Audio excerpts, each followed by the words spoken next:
வணக்கம். இப்போ கொஞ்ச நாளா எல்பிஜி சிலிண்டர் புக்கிங் ரூல்ஸ் மாறிடுச்சுன்னு ஒரு பேச்சு அடிபட்டு இருக்கு இல்லையா? இதனால நிறைய பேருக்கு ஒரே குழப்பம். சோ இந்த வதந்திகளுக்கு பின்னால உண்மையில என்னதான் இருக்குன்னு நாம இப்போ ஒன்னொன்னா பார்க்கலாம் வாங்க.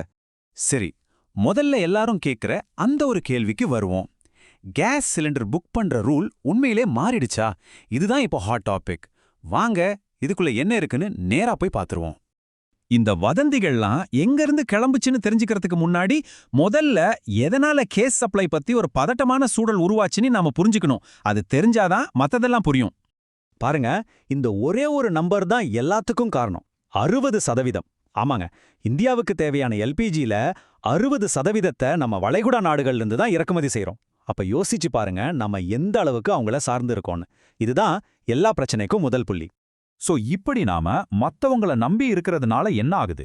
வெளிநாடுகள்ல எங்கேயோ ஒரு சின்ன பிரச்சனை நடந்தா கூட அது இங்க நம்ம வீட்டு சமையலறை வரைக்கும் பாதிப்பை ஏற்படுத்துது. இந்த மாதிரி நேரத்துல அரசாங்கம் என்ன பண்ணும்? அவங்களோட முதல் உரிமை கமர்ஷியல் சிலிண்டர்களை விட வீட்டு உபயோக சிலிண்டர்களுக்கு தான் இருக்கும். என்ன மாதிரி ஒரு குழப்பமான சூழல் தானே வதந்திகள் பரவுறதுக்கு ஏதுவா இருக்கும், கரெக்டா? சரி, அப்போ அப்படி என்னதான் வதந்தி காட்டுத்தீ மாதிரி பரவிட்டு இருக்கு? இது நீங்க கண்டிப்பா கேள்விப்பட்டிருப்பீங்க. உங்க வீட்ல 2 சிலிண்டர் கனெக்ஷன் இருந்தா ஒரு சிலிண்டர் புக் பண்ணதுக்கு அப்புறம் அடுத்த சிலிண்டர் புக் பண்ண 35 நாள் வெயிட் பண்ணணும் அப்படின்னு ஒரு மெசேஜ் வாட்ஸ்அப்லாம் சுத்திக்கிட்டு இருக்கு.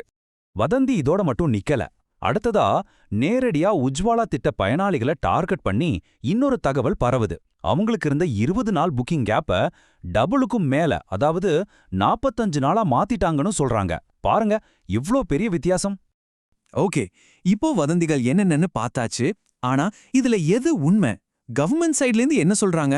வாங்க, இந்த குழப்பத்துக்கெல்லாம் ஒரு ஃபுல் ஸ்டாப் வைப்போம்.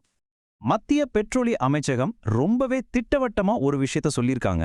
அது என்னன்னா, சிலிண்டர் புக் பண்ற ரூல்ஸ்ல எந்த விதமான மாற்றமும் செய்யப்படல. Simple, no change. இப்ப பாருங்க, இந்த அட்டவணை வதந்திக்கும் உண்மைக்கும் உள்ள வித்தியாசத்தை பளிச்சுன்னு காட்டுது. வதந்தி என்ன சொல்லுச்சு? எல்லாருக்கும் 35 நாளுன்னு. ஆனா உண்மை என்ன? நகர்ப்புறத்துல இருந்தா 25 நாள் தான். உஜ்வாலா திட்டத்துல வதந்தி சொன்ன மாதிரி 45 நாள் தான். ஆனா அது கிராமப்புற பயனாளிகளுக்கு ஏற்கனவே இருந்த விதிதான். சோ பழைய விதிகளையே எடுத்து புதுசா வந்த மாதிரி ஒரு குழப்பத்தை உருவாக்கியிருக்காங்க.